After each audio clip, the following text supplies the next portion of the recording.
Bonjour, voici une capsule portant sur la représentation d'une inéquation dans le plan cartésien.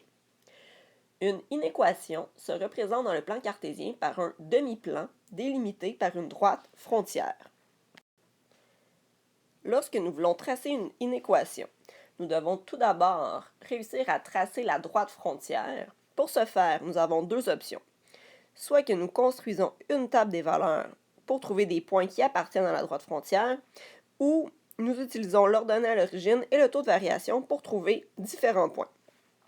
Lorsque nous traçons la droite frontière, si le symbole d'inégalité est plus petit ou plus grand, nous allons tracer la droite en pointillé, alors que si nous avons plus petit ou égal ou plus grand ou égal, nous allons tracer la droite avec un trait plein. Finalement, lorsque la droite est tracée, nous allons utiliser un point test afin de connaître de quel côté de la droite frontière le demi-plan répondra à l'ensemble solution. Donc, si je veux tracer le demi-plan représentant l'inéquation y est plus grand ou égal à moins 6x plus 2, je vais tout d'abord tracer la droite frontière qui sera tracée avec un trait plein.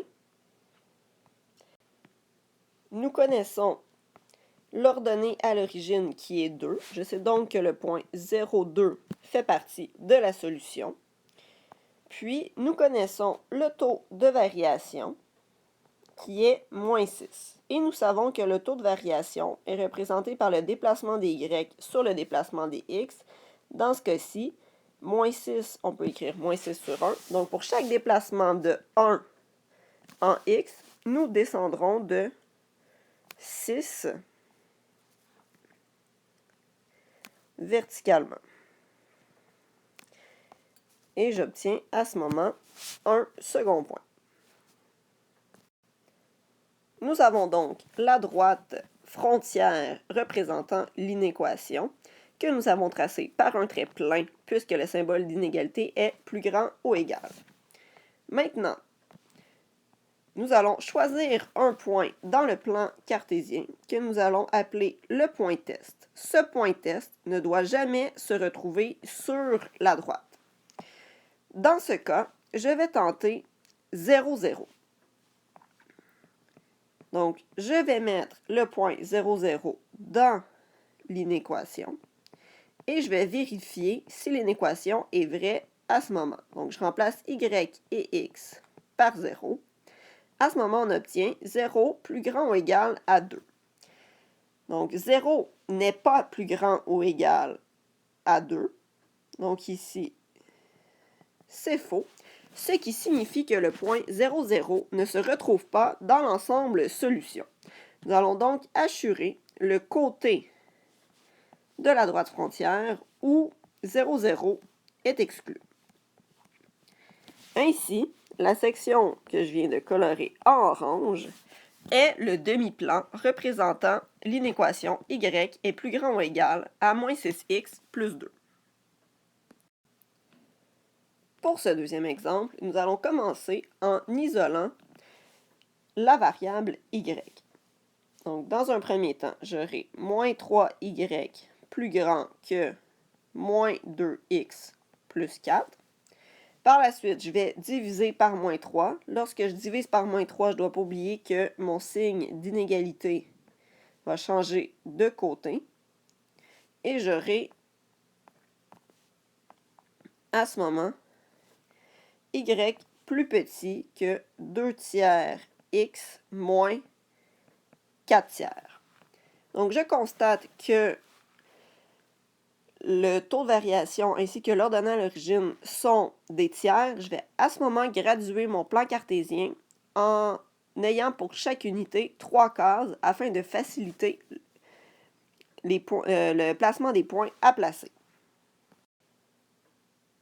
Maintenant que ma graduation est faite, j'ai aussi construit une table des valeurs que je vais remplir. Donc, si je remplace x par 0 dans l'inéquation, on obtient moins 4 tiers. Je peux donc placer à x qui vaut 0 un point à moins 4 tiers. Lorsque x vaut 1, y vaut moins 2 tiers. Je vais donc placer un point à moins 2 tiers. Et lorsque x vaut 2, y vaut 0.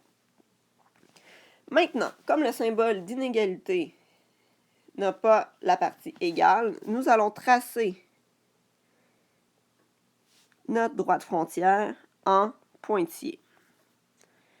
Donc ici, sur l'ordinateur, c'est difficile de tracer avec la règle, mais bien entendu, dans vos exercices, on utilise une règle. Nous allons encore une fois faire un point test. Comme le point 0, 0 ne se retrouve pas sur la droite frontière, je peux encore une fois utiliser le point de coordonnées 0, 0. Je vais donc utiliser y plus petit que 2 tiers x moins 4 tiers, remplacer les deux variables par 0, et on obtient 0 est plus petit que moins 4 tiers, ce qui, encore une fois, est faux. Nous allons donc tracer le demi-plan du côté où on ne retrouve pas le point de coordonnées 0, 0. Ici, il est important de comprendre qu'il n'est pas obligatoire de choisir le point 0, 0. J'aurais pu prendre, par exemple, le point 3, 0. Et à ce moment, dans mon inéquation, si je prends le point 3, 0, je remplacerai y par 0. On obtiendrait 0 plus petit que 2 tiers, ce qui est vrai, et on constate à ce moment que ce point se retrouve bel et bien dans le demi-plan qui est ombragé. Donc, lorsqu'on fait le point test, si nous arrivons à une inéquation vraie, nous traçons le demi-plan du côté du point test, alors que si nous arrivons à faux, nous traçons le demi-plan de l'autre côté. Merci!